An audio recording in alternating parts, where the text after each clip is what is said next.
বিচারের রায় তো আমাদের পক্ষেও আসতে পারতো। তোমার ছোট বলার মাথা সব সময় গরম। কি একটা ঘটনা ঘটায় আসছে। আমি তো ঘটনার জন্য কোনো কষ্ট পাই নাই, তো পাইছি ঘটনার ফলাফলের। ওই চেয়ারম্যানে মারছস চেয়ারম্যান এবার হাইতে আসে কেমনে?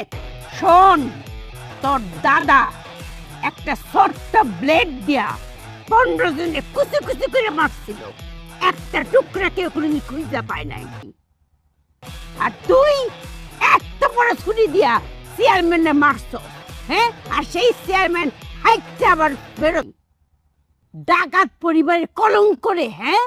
সারা জীবনে তো এরকম ঘটনা ঘটে নাই। তোরে কি আমি 10 মাস 10 দিন পেটে ধরছিলাম?